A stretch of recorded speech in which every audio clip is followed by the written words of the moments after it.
nggak diaduk menuju ke perdebatan jemur jam 7 atau jam 10. Kalau kalau saya, kalau Jubaidah nih, jemurnya ya seselesainya cucian aja. Teman-teman sekalian, kita banyak akhir-akhir ini mendapatkan banjir informasi ya, tentang tentu saja tentang yang menjadi perhatian utama kita saat ini, yaitu COVID-19. Bersama dengan itu saya harapkan teman-teman semua pada hari ini semuanya dalam keadaan sehat dan sejahtera. Nah, satu hal lagi nih yang sayangnya kok masih kita omongin sampai sekarang. Rancangan Undang-Undang Pencegahan Kekerasan Seksual atau RUU PKS yang sayang sekali masih juga belum disahkan. Nunggu apa? Menunggu akhir zaman beneran? Ini sudah pandemi loh. Salah satu yang Sadia / Jubaidah merasa concern akhir-akhir ini, dan ini nanti akan kita bahas juga dengan narasumber kita, beredar di WhatsApp group, terutama WhatsApp grup bapak-bapak ya. Ada meme, kalau teman-teman tahu, ada meme tinggal di rumah aja, negatif corona, positif hamil. Nah, saya bacanya, ada loh, ada. Saya bacanya itu senyum-senyum ngilu gitu. Maksud saya begini, kalau suami istri sudah bersepakat nambah anak, bagus lah ya, mumpung di rumah aja sering bertemu. Tapi kalau sekedar melawan bosen di rumah aja, kemudian ada quote-unquote pemaksaan, kemudian ada persoalan dengan adanya ketidaksepakatan berkaitan dengan kontrasepsi misalnya, Padahal katanya nih, kalau yang segala tindakan yang dilakukan oleh suami dan istri itu boleh-boleh aja, benar nggak sih? Nanti kita tanyakan juga ke Mbak Feni, apakah benar kalau sudah di dalam mahligainya sungguh deh. Bersama dengan kita untuk membahas isu-isu tersebut sore hari ini ada Mbak Feni Siregar yang akan membicarakan, halo Mbak Feni, yang akan membicarakan tentang apa saja sih yang disebut sebagai kekerasan seksual. Apa itu kekerasan seksual? Buat teman-teman yang belajarnya udah sampai PhD, bear with us ya. Mohon kesabarannya karena diskusi pada sore hari ini kita akan fokuskan ke belajar kembali nih dari awal apa yang dimaksud dengan kekerasan seksual, macamnya apa saja, dan kenapa RUU PKS ini menjadi penting.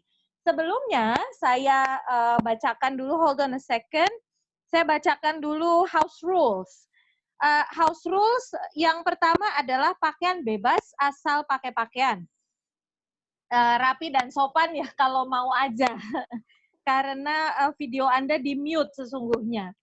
Kemudian sesi akan berlangsung kurang lebih 30 sampai 30 menit, nanti dilanjutkan dengan sesi tanya jawab. Seperti saya sampaikan tadi, audio dan video peserta akan mute selama sesi diskusi, dan nanti bisa hidup lagi untuk teman-teman bergabung di sesi tanya jawab. Tanya jawab melalui dua cara nanti. Peserta boleh chat pertanyaan dengan kode Jubaidah, mau tanya dong. Boleh chat sepanjang diskusi berlangsung.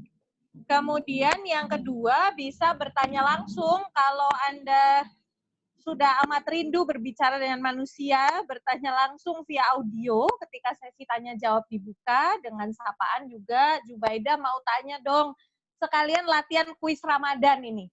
Sebentar lagi Ramadan, jadi ada passwordnya. Silahkan juga Anda bisa tekan tombol raise hand. Tombolnya nih, saya juga awalnya nggak tahu tempatnya di mana, sungguh banyak hikmah di rumah aja. Tekan tombol participants di tengah bawah, kemudian setelah dibuka tuh ada tuh tulisan raise hand di situ di kanan bawah layar. Kemudian dari panitia juga perhatikan pintu keluar darurat di rumah Anda masing-masing, tapi sebaiknya memang jangan keluar. Yang terakhir, seminar ini berlangsung tanpa snack, minum, dan sertifikat. Harap maklum.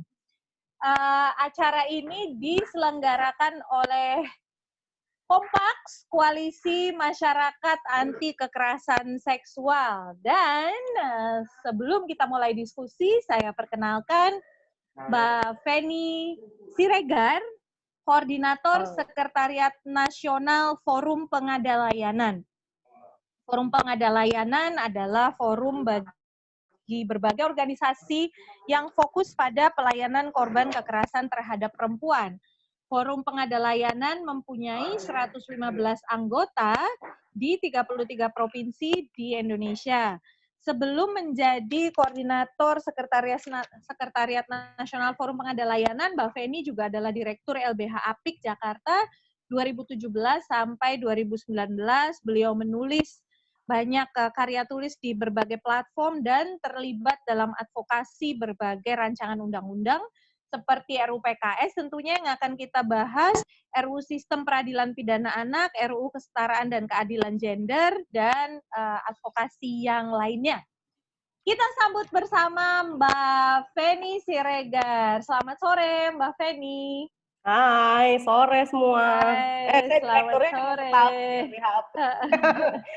Oh iya. Ada direkturnya, ada Zuma. Ini direktur yang sampai hari ini, ada Zuma. Oh ada iya, hai Mbak Zuma. Buat teman-teman kita nih. Ada yang dari Timur juga nih. Dari mana aja ya?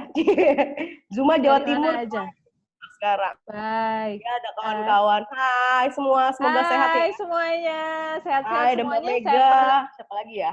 Ayu. Saya persilakan langsung ke Mbak Feni ya. Iya, gimana Mbak? Silakan Mbak Feni. Tadi yang saya tanyakan akhir-akhir ini kan beredar meme tuh negatif corona, positif hamil. Saya membayangkan situasi di rumah yang sesungguhnya stressful ya. Tetapi banyak yang bercanda, wah kesempatan bikin anak nih. Kalau sepakat suami istri oke lah, tapi kita kalau yang tadi saya sampaikan gitu, kalau hanya karena bosan di rumah atau stres karena situasi di luar yang quite unfortunate seperti sekarang, gimana tuh? Kekerasan seksual itu bisa nggak sih kalau kita bicara rumah tangga kemudian ada kekerasan seksual, kan kalau rumah tangga ya suami istri ya sudah ya apa aja boleh gitu.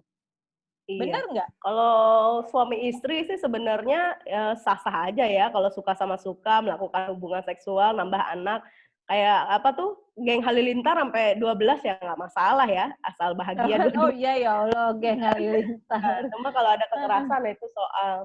Tapi kalau kalau di Indonesia sih sebenarnya kalau urusan yang suami istri sih udah diatur sendiri, ada undang-undangnya PKDRT. Nah, kalau di kekerasan seksual di luar KDRT misalnya yang nggak bisa diproses, nah itu yang sebenarnya lagi kita dorong supaya ada wadah hukumnya lah gitu ya buat buat kasus-kasus seperti itu. Nah, misalnya emang kalau tubuh perempuan tuh seringkali kan dibikin joke gitu ya, entah reproduksinya, entah bagian tubuhnya gitu ya, entah yang mana lah pokoknya kalau langsing salah gitu ya kan.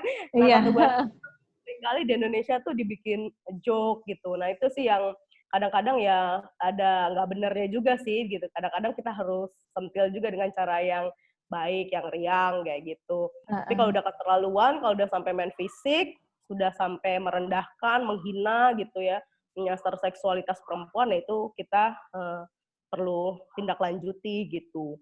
Nah, masalahnya kalau di Indonesia kita punya keterbatasan, Mbak, dalam mendorong korban-korban yang merasa dirinya terhina, terus terendahkan, terus martabatnya teraniaya gitu ya. Nah, itu seringkali masih susah di Indonesia. Ini ada pendamping Zuma, teman-teman yang lain, ada Ainul juga mungkin bisa cerita nanti ya gitu. Mbak Feni, kita mau belajar dulu dong kekerasan seksual itu sebenarnya apa aja? Karena kalau kita bicara kekerasan seksual kan seringkali oh ya perkosaan dan udah itu aja gitu. Ada yang apa aja sih yang dimaksud dengan kekerasan seksual dan kemudian bentuknya apa aja sih? Iya, kekerasan seksual itu sesungguhnya ada 3 hal tindakannya ya gitu. Ada perbuatannya. Perbuatannya merendahkan, menghina, dan menyerang.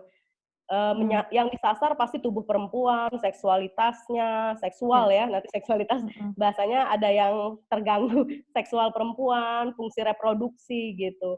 Caranya itu biasanya dengan cara paksa. Nah, sekarang macam-macam nih Mbak caranya. Ada yang menggunakan relasi kuasa, terus ada yang menggunakan bujuk rayu gitu ya. Terus ada yang menggunakan tipu daya, misalnya kayak gitu dijanjiin kawin, ayo berhubungan kawin, tapi ternyata tidak, itu namanya tipu daya. Atau yang misalnya dosen sama muridnya itu yang membuat kawan-kawan perempuan itu nggak bisa mengatakan tidak, nah itu yang menggunakan relasi kuasa. Nah akibatnya itu perempuan tidak mampu memberikan kata tidak gitu, tidak mampu memberikan persetujuan. Nah itu yang akar dari kekerasan seksual dalam keadaan bebas. Akibatnya perempuan terintimidasi, direndahkan, terus mengakibatkan kesengsaraan baik secara fisik, seksual, dan ekonomi. Nah, terjadinya itu ada di ranah personal, ranah rumah tangga, ranah ruang kerja ya gitu ya. Seringkali kan atasan sama bawahan gitu ya. Ada di ruang publik, kalau misalnya kita jalan-jalan tuh di transportasi umum tuh kayak gitu tuh di area publik misalnya. Atau situasi bencana nih kayak gini, kayak COVID misalnya.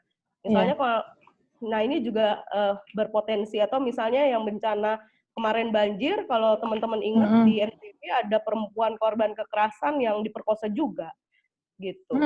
Kayak gitu. Itu sih kekerasan seksual.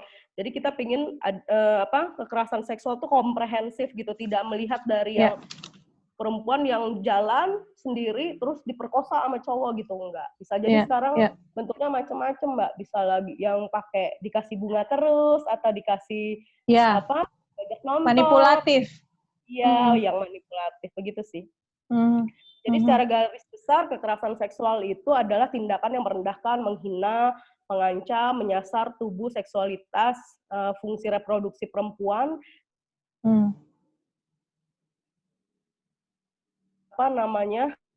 Memaksakan kehendak, menggunakan kekerasan, menggunakan relasi kuasa. Akibatnya perempuan terintimidasi, terus mengakibatkan kesengsaraan baik fisik, seksual, dan fisik, dan seksual. Kalau yang baru-baru ini sebelum kita banyak dihujani berita tentang COVID, ada berita tentang yang di gang itu dipegang payudaranya beberapa perempuan itu berarti itu termasuk kekerasan seksual, Mbak Feni? Iya, itu pelecehan seksual. Nah, bedanya? Di Depok itu kejadian yang di Depok ya. Terus kejadian juga lagi kemarin yang ojol, masih inget nggak? Iya, betul. Ojol di gang juga tuh. Jadi kejadian ojol di Depok, gang, di Jakarta gitu ya. Itu yang perempuan, alasannya kenapa iseng kalau yang di Depok. Alasan yang kedua, dan itu perempuan berjilbab loh yang di rumah di Jakarta Timur juga kan. Alasannya iseng. Nah, itu bagian dari bentuk kekerasan seksual yang kita sebut namanya pelecehan seksual gitu. Iya. Pelecehan seksual berarti termasuk kekerasan seksual. Iya. Agak sulit diproses selama ini. Itu namanya bentuknya pelecehan seksual. Ini tim Jubaidah udah ngasih informasinya apa sih kekerasan seksual yang bentuknya pelecehan seksual gitu. Yang bentuknya pelecehan seksual tuh kalau gampangnya itu tindakan ya baik fisik ataupun non fisik yang menyasar bagian tubuh perempuan atau korban ya gitu ya. Korbannya bisa jadi perempuan dan laki-laki dan hasrat seksual perempuan. Nah, akibatnya korban seringkali terintimidasi, terhina, direndahkan, dipermalukan, misalnya begitu. Jadi seringkali kan kayak ada tuh yang salaman jarinya begini, Mbak. Nah, iya. Ya kan, sering kan? Itu sih nggak dipidana ya, kalau kayak gitu. Atau yang kedip-kedip gini ya, kedip-kedip gini. Itu sih yang catcalling gitu sih enggak. Tapi yang lebih yang sudah irisannya sudah mengganggu atau perempuan korbannya tuh terintimidasi, terhina, direndahkan dan dimalukan. Jadi kita tuh mendorong bahwa ada kebijakan itu yang melihat dari sisi korbannya. Jadi nggak yang cuma melihat dari sisi korbannya. Iya, korbannya terhina, intimidasi, terus merasa direndahkan dan dipermalukan begitu. Itu sih yang kita dorong. Nah ini teman-teman bisa lihat di screen ya, ininya ya, definisi panjangnya tentang pelecehan definisi seksual. Panjangnya. Saya bacakan, pelecehan seksual adalah perbuatan yang dilakukan dalam bentuk fisik dan atau non-fisik yang tidak dikehendaki dengan cara mengambil gambar, mengintip, memberikan isyarat bermuatan seksual, meminta seseorang melakukan perbuatan yang demikian pada dirinya, memperlihatkan organ seksual secara langsung atau menggunakan teknologi, melakukan transmisi yang bermuatan seksual dan atau melakukan sentuhan fisik. Berarti kalau zaman dulu tuh anak-anak cowok di sekolah tuh pakai cermin itu loh, Mbak Feni. Iya, kita pasti pernah ngalamin anak tuh perempuan. Kan. Iya, atau BH kita dicepret gitu kan. Iya. Pasti ada yang ngalamin nggak itu? Nah itu kayak gitulah. Selain pelecehan seksual, bentuk kekerasan seksual yang lainnya apa aja Mbak Feni? Iya. Ada 9 sih setelah 2014 nih teman-teman organisasi perempuan itu mendorong ada 9 bentuk ya. Tadi pelecehan seksual, yang kedua eksploitasi seksual. Nah, eksploitasi seksual ini panjangnya, kalau bahasa singkatnya itu tujuannya adalah dilakukan dalam bentuk kekerasan, ancaman kekerasan, tipu daya, rangkaian kebohongan, dan menggunakan identitas palsu, menggunakan agar orang tersebut mau berhubungan seksual dengan dia atau orang lain, tapi tujuannya menguntungkan diri sendiri atau orang lain. Nah biasanya nih orang-orang terdekat juga nih yang melakukan kayak gini, misalnya pacar. Nih kalau misalnya nggak mau, fotonya aku sebar nih atau kasih ke orang tua, ya gitu. Atau yang temennya suruh melayani temennya gitu ya. Begitu sih yang eksploitasi seksual. Nah, seringkali tuh yang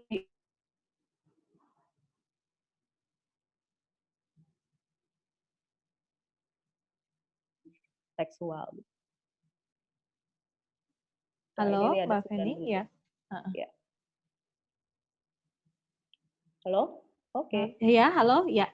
Oke, begini. Oke, iya. Nah, seringkali tuh waktu zaman-zaman di Facebook tuh, Mbak, misalnya ditaruh nih fotonya, kalau nggak dikasih ke orang tua, ditaruh di Facebook ya, jadi dia harus ngelayanin terus.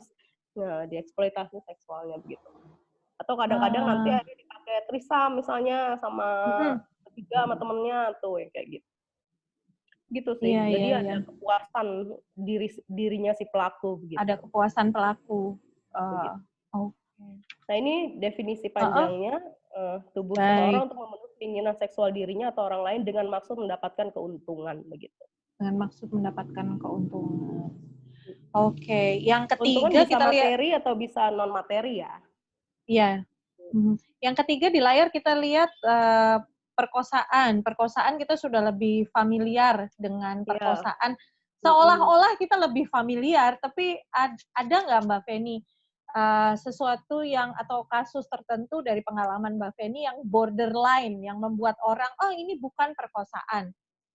Iya, misalnya kalau kita perempuan misalnya diperkosa, tapi bukan alat kelaminnya yang masuk, misalnya gagang cangkul, atau masih ingat nggak yang pakai gagang cangkul itu? Atau misalnya pakai ujung pisau, atau pakai pensil, atau pakai beda tumpul lain, itu nggak bilangnya banyak yang nggak bilang perkosaan kan? Maksud sih perkosaan kan nggak penis ke vagina katanya, tapi pakai alat. Nah, banyak yang bilang itu sih bukan perkosaan. Nah, sementara dalam saat ini perkembangannya kasus-kasus seperti itu udah masuk perkosaan. Nah, ini definisi ininya ya, definisi lengkapnya ini dia. Mungkin teman-teman bisa lihat sendiri. Tapi yang kayak gitu Mbak contohnya.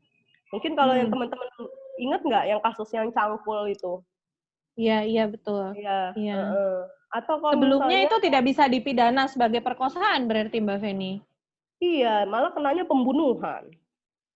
Oh, dan dengan Karena korbannya RUPKS meninggal. ini diperluas definisinya? Iya, definisinya diperluas. Jadi misalnya nggak hanya penetrasi penis ke vagina, tapi bisa menggunakan alat benda tumpul lain yang kayak gitu. Mungkin kalau teman-teman ingat kayak kasus yang terakhir tuh ya, kasus yang sangat beberapa suami kan juga ada yang menggunakan timun atau apa-apa gitu Ya, yang akhirnya dianggap ya itu biasa aja. Ya, kalau istrinya senang sih ya nggak apa-apa ya, kalau enggak ya itu ya, yang kita.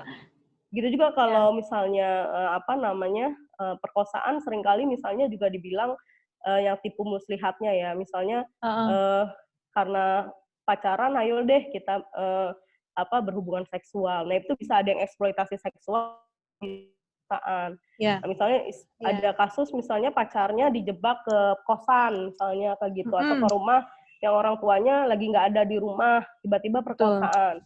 Nah, seringkali kan Mm-mm. polisi bilang, malah kamu kan pacarnya, suka-sama-suka. Pacarnya, iya.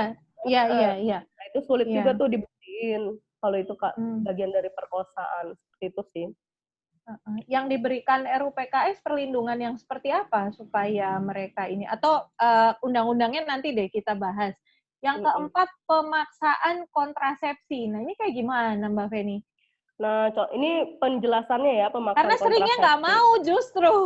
Nah, iya. Kalau ya. Tapi, nah sebenarnya bukannya suami kalau nyuruh istrinya KB terus dipidana gitu, enggak, itu enggak. Ya, Misalnya kalau ya. istrinya sepakat juga enggak. Atau misalnya, ini untuk kasus-kasus tertentu, misalnya korban HIV/AIDS, Mbak, itu dalam Heeh. perkembangannya, itu seringkali loh, kalau dia masuk rumah sakit atau dia keguguran atau apa, itu dia disteril paksa. Oh, Begitu. ya, Atau ya, kawan-kawan ya. disabilitas, Mbak, ya Ya, kan? betul, betul, Pasti tahu betul. nggak teman-teman yang Beberapa disabilitas kawan-kawan disabilitas intelektual biasa ada betul, yang beberapa intelektual kasus ya. supaya orang tuanya aman, nyaman misalnya, ya udah Heeh. dipakein KB supaya nggak hamil gitu. Itu kan sama aja Iya. membolehkan semua orang memperkosa dia kan. Jadi Iya. kok ya, jadi dia yang dijaga begitu. Itu sih Mbak yang Hmm. yang terkait dengan pemaksaan kontrasepsi itu Pemaksaan yang kayak gitu. kontrasepsi. Mhm. Berarti pelakunya Ya, bisa macam-macam dong. Kadang-kadang ya bisa institusi macam-macam. resmi juga jadinya. Tujuannya ya emang dia ingin merusak sistem reproduksi orang lain, begitu tujuannya ya. Jadi Heeh. memang ada tujuan unsur kekerasan. Tapi kalau yang Heeh. misalnya suami istri nyuruh istrinya KB atau istrinya nggak boleh KB, ya kalau sepakatan bersama sih nggak masalah. Tapi ini lebih yang eh, istilahnya kejadian-kejadian yang mengerikan lah gitu ya, yang Mm-mm, dialami mm-mm. kawan-kawan HIV, kawan-kawan disabilitas gitu. Kawan disabilitas, iya. Dan Hmm, kalau beberapa hal tentang suami istri tadi yang sudah ditegaskan Mbak Feni sudah hmm, hmm. diatur di PKDRT ya. Iya, kalau yang suami istri, kalau yang tentang kesehatan, yang terkait BKKBN itu kan udah ngurusin itu juga. Jadi kita nggak Iya. ngurusin itu sih, RUU-nya. Baik. Yang kelima kita lihat di layar pemaksaan perkawinan, Perkawinan. obviously, Nah, obviously. iya, pemaksaan Iya. perkawinan adalah setiap perbuatan memaksa orang lain berada di bawah kuasa perwalian atau, nah yang inget nggak kasus yang lagi ngetren nih sekarang tuh, Mm-mm. Syekh Puji kawin lagi sama anak 16 Iya, tahun. Dulu anak berapa ya, 14 tahun apa, nah itu. betul. Nah Mm-mm. itu kan nggak Mm-mm. bisa dipidana, walaupun dulu katanya dia dipidana 4 tahun, tapi akhirnya karena istrinya yang merupakan anak itu tidak membolehkan, ya Iya, nggak ditangkap gitu, cuma menjadi kayak wajib lapor atau apa. Nah oh, wajib kasus-kasus lapor. Iya, iya, ya iya, iya. kasus-kasus kayak Heeh. misalnya kalau teman-teman ingat di Sulawesi itu kan ini kaitannya Heeh. juga dengan perkawinan anak nih. Kita kan baru punya nih revisi undang-undang perkawinan kan. Iya, Usia betul. perkawinan itu anak harus perempuan kan 19. 18 tahun. Heeh. Ya, perempuannya 18 tahun 19 gitu tahun. ya. Heeh, heeh. Di atas 18 tahun. Nah, berarti kan kalau dia anak kan belum bisa memberikan persetujuan. Nah, makanya kenapa ada namanya di bawah kuasa atau Mm-mm. perwalian atau pengampuannya begitu. Seringkali orang tua juga sering membuat perempuan atau anak perempuan ini alat untuk menyelesaikan persoalan keluarga atau menghentikan secara instan kemiskinan misalnya. Udah dikawinin aja Iya, sama orang kaya ya, dikawinin biar aja. ini lah, Dia. biar memperbaiki tangga yang kayak gitu. Nah, itu sih yang Iya. pemaksaan perkawinan itu sangat dekat dengan perkawinan anak ya. Kita juga menentang perkawinan anak saat ini, yang kita berharap juga usia anak sih maksimal mungkin walaupun di undang-undang barunya usianya berapa ya? 19 ya? Apa 18 gitu. Kita berharap sih perempuan kalau menurut kesehatan kan usia 21 ya baru siap melahirkan begitu. Pemaksaan perkawinan ini terbatas di perkawinan anak saja atau dewasa juga bisa? Dewasa juga bisa. Kayak misalnya perkawinan adat, jadi tuh katanya ada di NTT ya, yang kawin kalau udah dibawa lari, atau di Batak juga udah ada tuh. Saya tuh keluarga saya ada tuh. Jadi kalau udah dibawa lari, dianggap dia udah dinikahi. Belum tentu kalau dibawa lari suka sama suka gitu. Ada yang karena adat, ada yang karena modus juga, karena yaudah karena gue bawa lari aja, gue menikah. Mungkin kalau teman-teman ingat nggak kasusnya yang Chris Hatta itu ya, sama Hilda itu, yang dianggap udah nikah, padahal sebenarnya perempuannya itu terpaksa karena istrinya itu dalam kondisi duka, apa bapaknya meninggal atau apa, yang tiba-tiba ada penghulu terus dinikah, padahal dia nggak ngerti dia pengen nikah, kayak gitu ya contohnya, kayak gitulah. Baik, berikutnya ada pemaksaan pelacuran ya. Berikutnya, ya pemaksaan pelacuran. Ya, pemaksaan pelacuran tuh intinya sih dapatkan keuntungan ya, si pelaku itu mendapatkan keuntungan dari seseorang. Jadi baik itu keuntungan buat diri sendiri ataupun orang lain.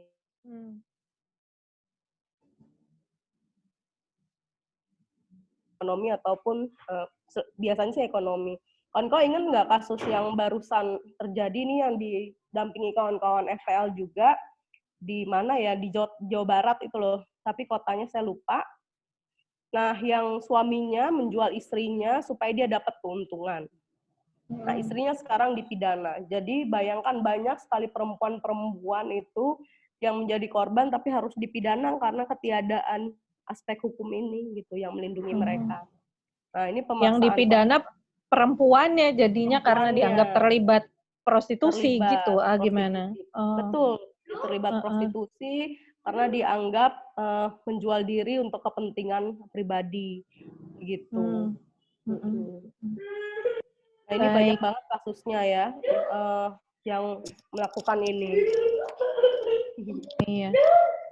Selanjutnya yang ketujuh ada pemaksaan aborsi. Iya.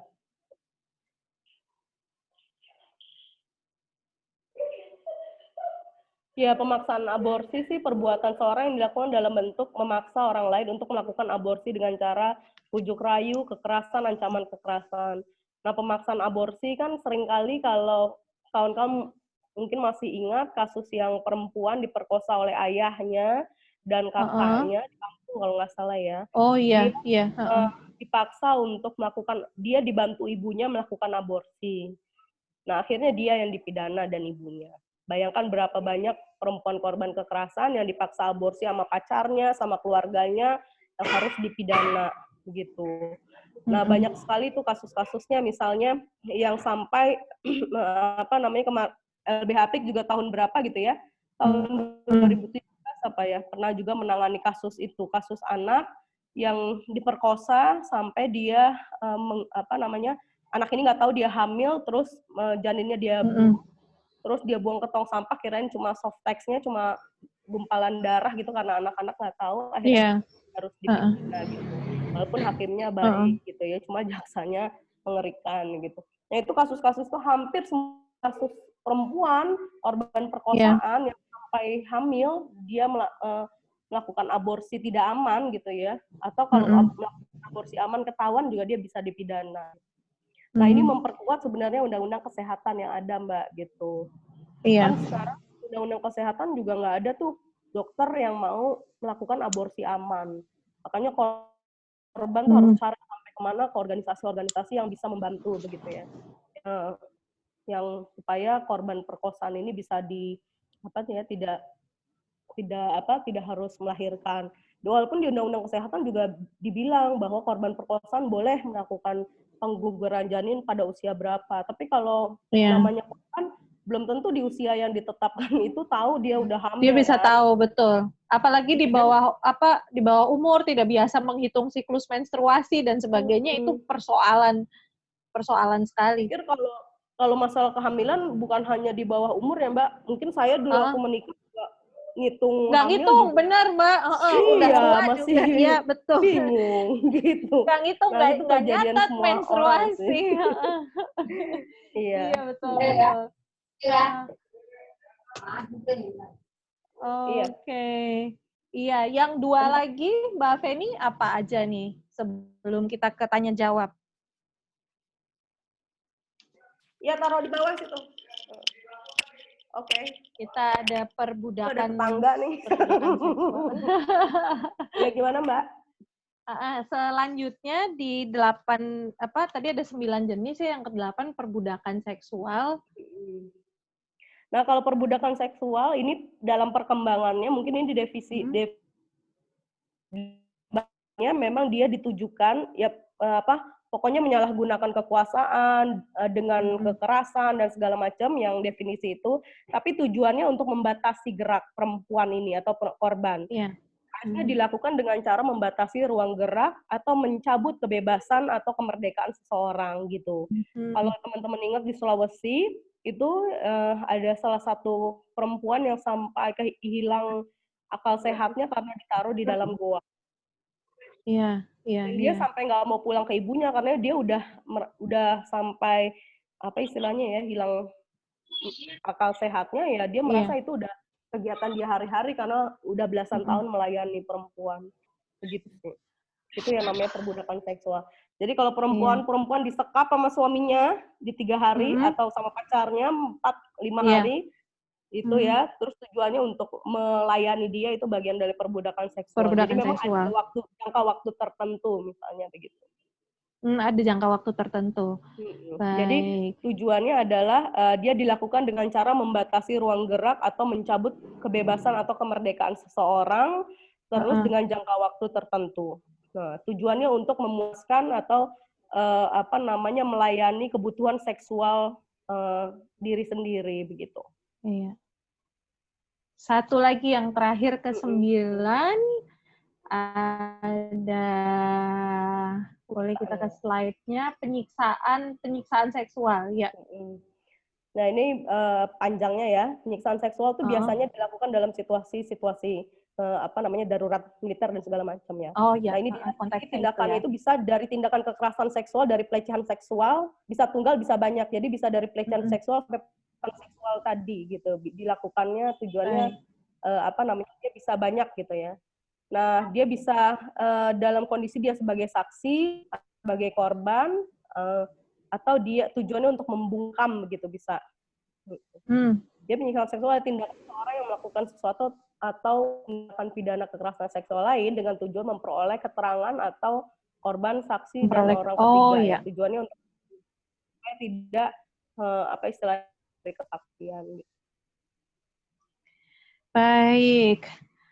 Baik Mbak Feni, terima kasih banyak penjelasannya. Ini Jubaida udah dapat banyak pertanyaan, tapi yang pertama salah satu yang menarik untuk dibahas tadi ada yang bertanya sambil kita diskusi, sambil saya baca, dijodohkan termasuk pemaksaan perkawinan nggak sih?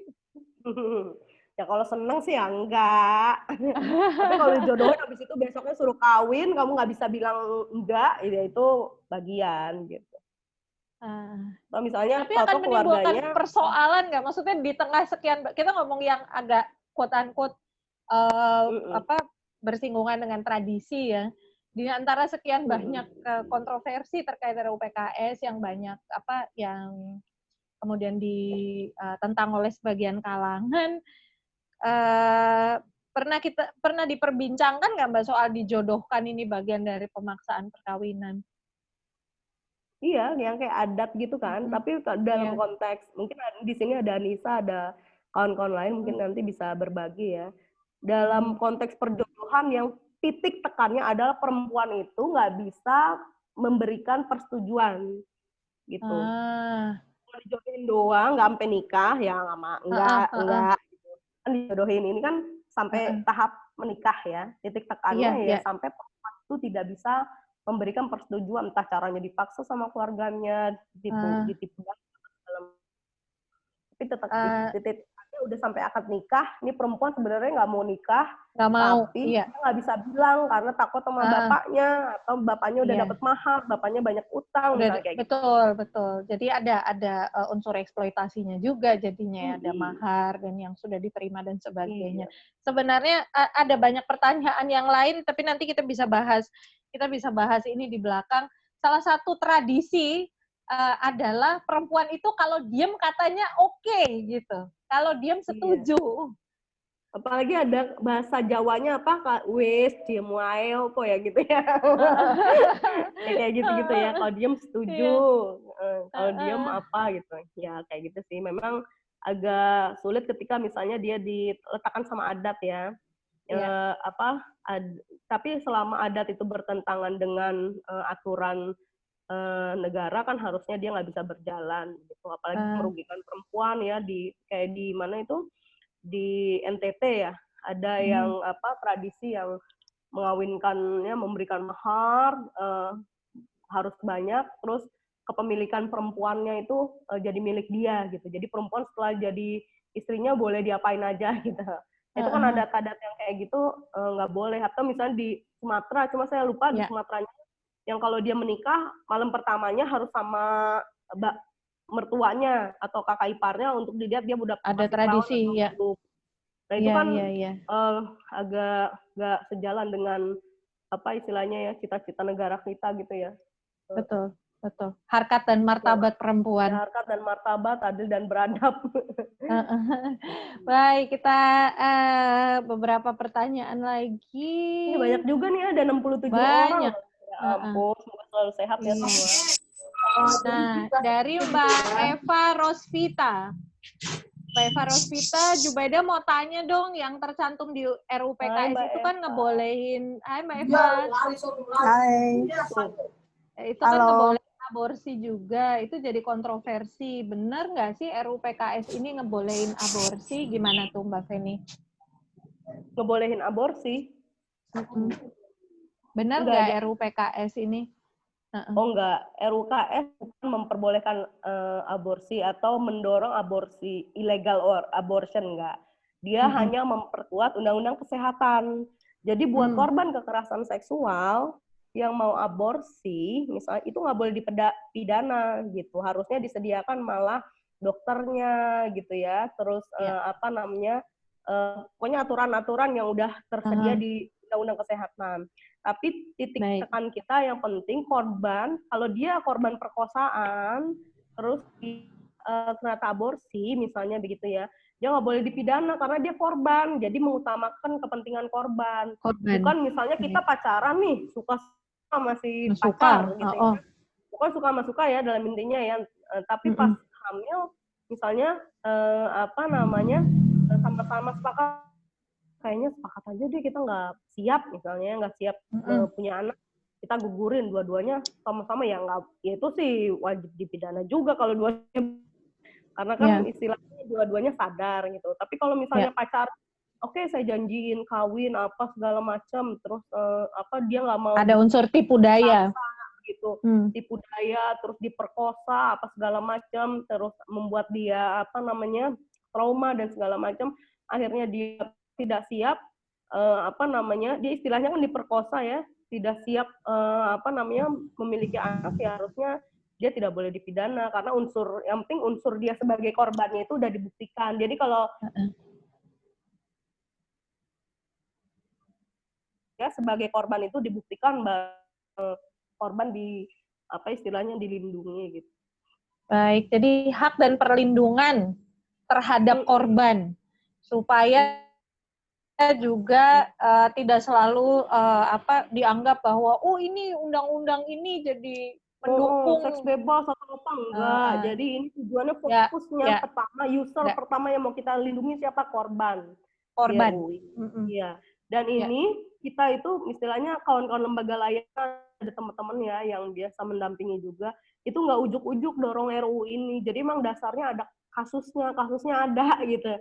Kasusnya ada, contoh apa namanya korbannya ada.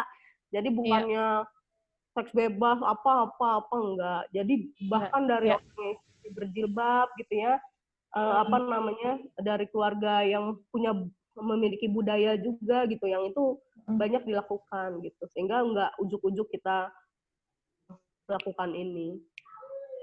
Ya, itu penekanannya. Saya kira karena ini direkam juga dan akan disebarluaskan, mudah-mudahan buat masyarakat, teman-teman sekalian yang menonton, tidak mengikuti live sore hari ini, tetapi menonton di hari yang lain, Mbak Feni sudah menyampaikan penekanannya adalah di hak dan perlindungan korban. Jadi jangan dibilang bahwa ini adalah undang-undang yang mendukung seks bebas atau dan sebagainya yang sering jadi kontroversi dan isu. Selanjutnya, jadi tiga hak yang dilindungi: hak penanganan, hak perlindungan, hak pemulihan. Ya, perlindungan, penanganan dan pemulihan itu yang kita dorong. Perlindungan, penanganan, pemulihan, dan semuanya berdasarkan studi kasus yang ada, bukan tiba-tiba untuk kepentingan di luar kepentingan korban. Jadi perspektifnya adalah perlindungan, penanganan, dan pemulihan terhadap korban. Selanjutnya kita mau audio atau gimana dari Mbak Dina dan Mbak Rema. Ada pertanyaan lagi kah? Di tempat saya kok sudah pada hilang. Tadi ada beberapa pertanyaan. Oh, teman-teman kalau yang mau bertanya lewat audio, raise hand aja ya. Oke. Mbak Feni, sambil nunggu pertanyaan, tadi kita juga sudah banyak bahas. Bentar, ada yang raise hand ya? Tadi kita sudah banyak bahas soal kekerasan seksual dan pentingnya bahwa undang-undang ini adalah untuk perlindungan korban. Nah, apa yang hold on, saya tuh ingin tanya. Jadi kalau bagaimana caranya korban yang tadi eksploitasi seksual, Mbak Feni, saya mau bertanya yang soal eksploitasi seksual menggunakan tipu daya, muslihat, dan lain sebagainya. Ini kan banyak terjadi di tengah-tengah kita. Nah, bagaimana membuktikan bahwa ini tidak suka sama suka gitu, Mbak Feni? Jadi membuktikannya yang jelas pasti kita percaya sama keterangannya korban ya. Terus sama apa namanya, kan kalau dalam kekerasan seksual seringkali jarang ada ininya ya, ada apa namanya saksinya gitu. Nah, kenapa RU ini ada, kita mendorong pertama kali ya kita percaya pada saat itu bilang dia sebagai misalnya siapa Eko, benar-benar dia Eko atau Yuyut, atau dia benar-benar pelakunya adalah Yuyut misalnya gitu.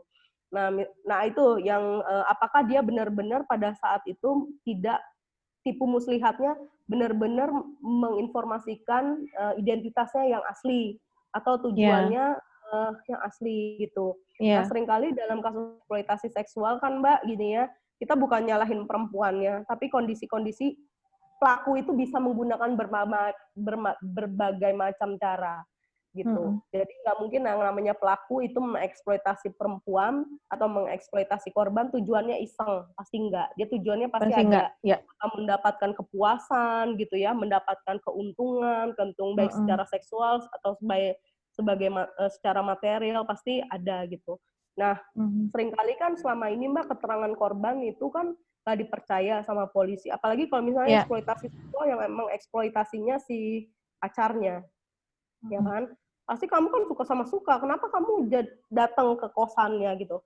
Kalau perempuan, dia korban misalnya. Apalagi di dinamika kondisi Indonesia ya, yang keperawanan adalah yang utama misalnya. Misalnya keperawanannya udah diambil sama pacarnya menjanjikan akan ngawinin misalnya. Ya udah kalau kamu mau kesini kawinin, ayo melakukan lagi apa segala macam yang sampai titik di mana perempuannya give up gitu kan, seringkali yang Iya. kayak gitu. Nah, apalagi perempuannya misalnya ada ketergantungan misalnya sama laki-laki ini, atau laki-lakinya mengancam menggunakan akan istilahnya atau akan ngasih tahu ke orang tuanya lah, atau menyebarkan lah gitu. Nah, seringkali yang kayak gitu. Yang membuat perempuan itu emang benar-benar nggak berdaya jadinya. Kasus UI tahu nggak Mbak? Ini ada Rastra juga ya. Iya. Dia kan dalam kondisi yang bimbingan sebenarnya. Masalahnya dosennya bukan dosen aslinya gitu lah. Istilahnya dia orang yang narasumbernya untuk skripsinya. Nah ini narasumber skripsinya minta macam-macam begitu. Nah dia dalam kondisi nggak berdaya datang ke rumahnya, cara juga dia kagum gitu ya. Akhirnya dia mau melakukan itu karena dia bukannya nggak bisa bilang enggak, dia nggak mau tapi dia nggak bisa bilang enggak, kan seringkali kan kayak gitu kan Mbak. Betul, iya. Orang Indonesia tuh seringkali kan kita nggak suka, sebenarnya nggak mau tapi kita nggak bisa nolak gitu. Padahal budayanya kalau diam berarti setuju, nah itu yang susah juga. Nah susah juga, sementara kita tahu budaya di Indonesia jarang sekali bisa nolak gue nggak suka, atau jangan bikin, jangan melakukan kekerasan sama kita. Mungkin di sini banyak perempuan ya, ada 69 perempuan. Mana sih, siapa sih yang pertama kali bisa bilang misalnya dicolek cowok bilang, lo jangan nyolek gue, pasti enggak. Pasti itu butuh proses. Takut ya. Pertama kali takut. Aduh, gue mau cepet-cepet nyampe. Kalau nggak takut senyum-senyum. Itu yang dianggap persetujuan, padahal kan kita sebenarnya nggak punya reaksi, nggak punya better reaction. Oke, ada Rebon, ada dari Malang, dari Tangerang. Baidah, makanya ini itu kita mendorong di pencegahannya, di pendidikan, dalam kurikulum pendidikan misalnya, di bagaimana isu kekerasan seksual ini juga masuk dalam kurikulum pendidikan nantinya di Kementerian Pendidikan. Terus juga misalnya di public area gitu ya, supaya penerangannya diperbaiki, terus ada tempat untuk istilahnya mengadu gitu. Atau kayak di kampus-kampus gitu, ada penyedia tempat-tempat yang sebenarnya kawan-kawan bisa mengadu. Sekarang kan Tirto udah merilis berapa banyak kampus-kampus yang mahasiswanya menjadi korban kekerasan seksual, yang enggak lain pelakunya adalah orang lingkungan kampus, baik dosen, karyawan, dan segala macamnya. Nah itu juga yang harus masuk di pencegahan. Oke. Mbak Feni, ada yang mau tanya nih, pengalaman dan hambatannya waktu pendampingan Mbak Feni. Nah, mungkin ingin ada Ainu, ada Ayu gitu. Seringkali kan kawan-kawan pendamping tuh dibilangnya memanas-manasi ya. Polisi juga seringkali kan bilang gitu. Seringkali pendampingnya ini yang manas-manasi, pendampingnya yang mau diproses, padahal korbannya enggak gitu. Nah, seringkali juga kalau ada wartawan tuh kayaknya pengen banget, kayak ada kasus salah satu dulu ya, yang pemukulan itu pengen banget korbannya itu tampil TV ngomong gitu. Padahal kan secara etika kan identitas korban harus dilindungi gitu ya. Nah itu yang seringkali jadi tantangannya buat pendamping. Sampai pendamping diancam. Nah, kemarin LBH Apik tuh dampingin kasus sampai didatengin polisi. Ada polisi tuh. Masa sama rakyatnya ngancem kayak gitu. Beberapa lagi kasus Jombang, pemilik pesantren yang melakukan perkosaan terhadap siapa namanya? Terhadap santrinya sampai sekarang nggak diproses. Malah pendampingnya harus dikejar-kejar segala macam, butuh pendampingan juga akhirnya pendampingnya begitu. Kasus di Jombang ya, yang pelakunya pemilik pesantren. Jadi kalau bisa dibilang pelaku kekerasan seksual bukan hanya kelompok miskin, pelakunya itu bisa kalangan, tergantung otaknya gitu. Iya. Dan kita semua bisa kena juga ya, korban sebenarnya bisa siapa aja, itu salah satu yang perlu dalam keseharian kita semua hampir ya pernah punya pengalaman. Oke, tadi ada yang mau bertanya nih. Jubaida mau tanya dong, banyak yang bilang RUU PKS itu pro LGBT, gimana ya? Iya. Yang pro LGBT malah saya mau ngajak diskusi yang bilang RUU PKS itu pro LGBT yang pasal mana sih? Pasal yang mana sih yang pro LGBT gitu? Tadi Nggak udah nemu. tadi udah disebutkan semuanya 1 sampai 9. Yang jelas perlindungan korban siapapun itu ya. Iya. Saya sih berharap teman-teman di sini nggak percaya hoaxnya karena kesian korbannya gitu. Kayak misal korban yang kasus Jombang itu kesian loh, sampai dia harus diamanin di Jawa Barat, Jawa Tengah. Kasusnya di Surabaya, di Jombang, sampai ke Jawa Tengah. Itu korban harus kemana-mana itu loh. Maksudnya korbannya itu ada. Dan hampir rata-rata korban itu kalau terjadi kayak gini, dia ingin bunuh diri gitu loh. Dan mentalnya itu rusak. Jadi kalau kita lihat, itu kasihan korbannya gitu. Kalau kita masih termakan hoax yang LGBT, mana sih yang LGBT-nya pasal berapa? Bahkan Mbak, kami pernah ngajak diskusi ya, maksudnya kami datang nih pagi-pagi, mau lihat kelompok penolak gitu ya, yang bilang LGBT. Kami mau udah siap-siap mau ngajak dia diskusi di Bandung waktu itu. Dia nggak mau. Jadi dia cuma bisa jam 9 sampai jam 10 tanpa pertanyaan, hanya hanya presentasi. Itu di kalangan akademisi juga loh, akademisinya juga bingung. Nah itu, jadi kalau kita ini terbuka kalau mau dialog yang mana yang pasal-pasal terkait isu itu, dan nggak ada sama sekali.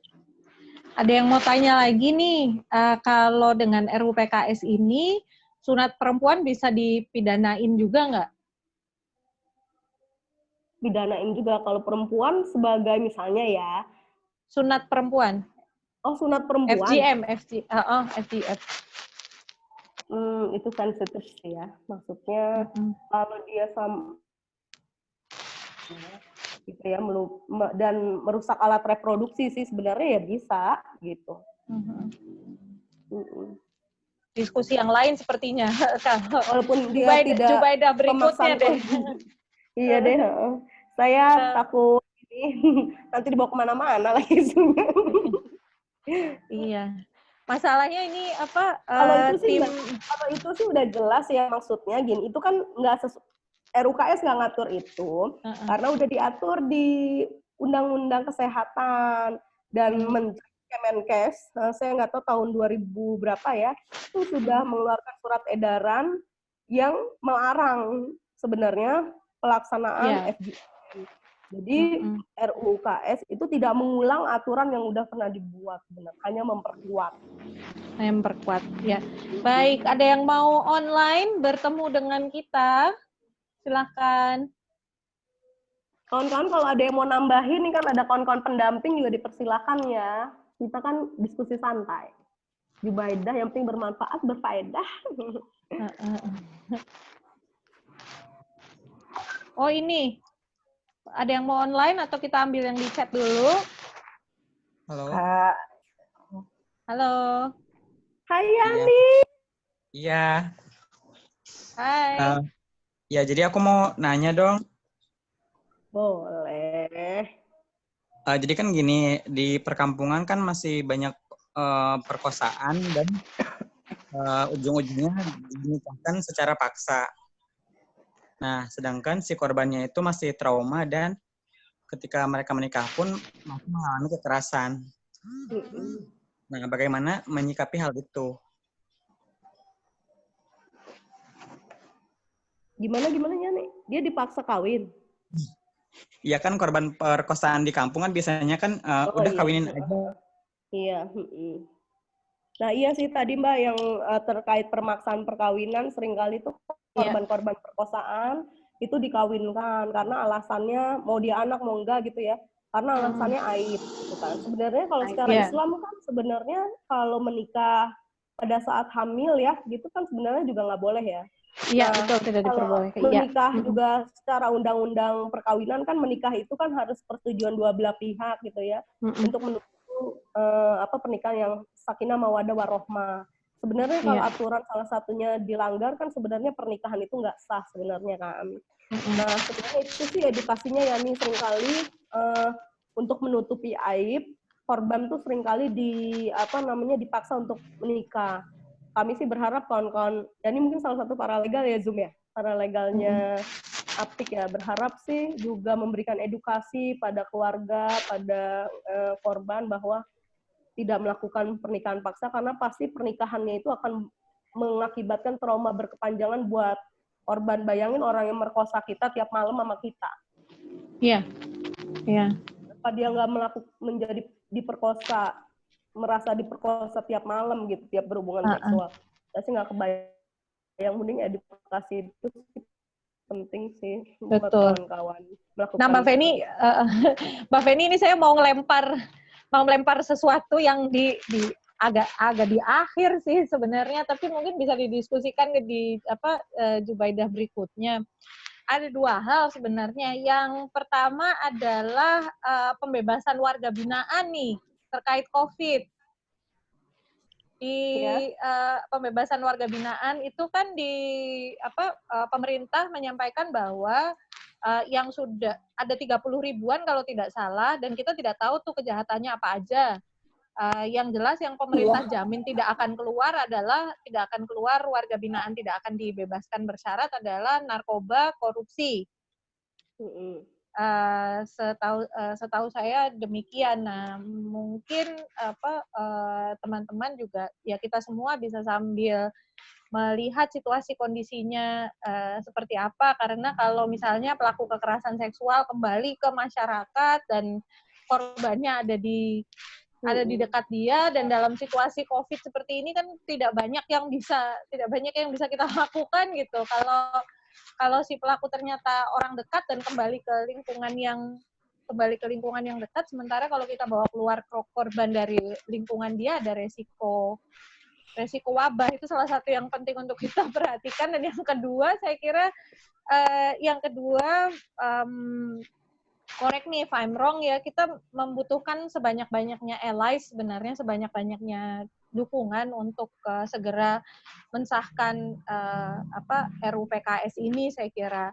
Dan untuk wrap up, yang penting banget untuk ditekankan ya Mbak Feni, bahwa undang-undang penghapusan kekerasan seksual ini penting untuk segera disahkan karena bertumpu pada 3 hal, yaitu perlindungan, Mbak Feni? Perlindungan, pencegahan, dan pemulihan korban. Ya, kalau titik tekannya sih ada 5 hal ya, Mbak. Ada pencegahan, ya, perlindungan, pemulihan, dan penindakan pelaku. Dan dia adanya pemenuhan hak korban di dalamnya. Dan pemenuhan hak korban di dalamnya artinya sangat berfokus kepada korban. Kita semua warga Republik Indonesia yang peduli pada, saya kira kita semua seharusnya peduli pada korban. Kita terbuka untuk melanjutkan dialog ini dan untuk segera bersama-sama mendorong mensahkan RUU PKS. Ada final note, Mbak Feni, sebelum kita tutup? Boleh, ada teman-teman kali ada yang mau nyampein secara langsung, pendamping, mungkin bisa nambahin, boleh nggak, Mbak? Bisa waktunya, satu ya. Waktunya. Oh, waktunya ya? Oke deh. Kalau satu, saya very short deh, boleh. Oh, Mbak Feni aja. Closing statement, Mbak. Oh, ya kalau kami sih mengajak semua kawan-kawan, terima kasih kawan-kawan yang udah gabung. Kami merasa senang banget gitu, dan tolong sampaikan bahwa hoax-hoax yang di luar sana itu tidak benar, yang mengatakan bahwa RUKS ini bla bla bla bla gitu, yang negatif. Jelas korbannya ada, berangkat dari kasus yang sudah ada. Di sini juga ada kawan-kawan pendamping yang sehari-hari melakukan pendampingan terhadap korban. Kami jadi udah nggak ada waktu, dan korbannya semakin banyak, jadi nggak ada kata lagi bahwa RU ini harus ditunda dengan alasan politis dan alasan penolakan dari kelompok seberang. Kami berharap teman-teman di sini menjadi bagian untuk mengkampanyekan dan mendorong bahwa RU ini segera disahkan, begitu sih, Mbak. Iya, sahkan RUU PKS. Terima kasih teman-teman sekalian yang sudah bergabung. Terima kasih khusus untuk Mbak Feni juga. Acara ini diselenggarakan oleh Kompak. Ya Allah, penyelenggaranya terakhir. Iya. Sampai bertemu di diskusi berikutnya. Mudah-mudahan kita bisa melanjutkan dengan topik-topik yang lain. ditutup dengan azan maghrib. Alhamdulillahirabbil alamin. Terima kasih buat kawan-kawan pendamping yang masih. Terima kasih. Ya, kawan-kawan Terima pendamping kasih selalu semuanya. sehat. Thank you. Sehat, semangat selalu. PR kita masih banyak. Semangat untuk menjaga nyala perjuangan kita semua. Terima kasih. Selamat sore. Assalamualaikum warahmatullahi wabarakatuh. Bye.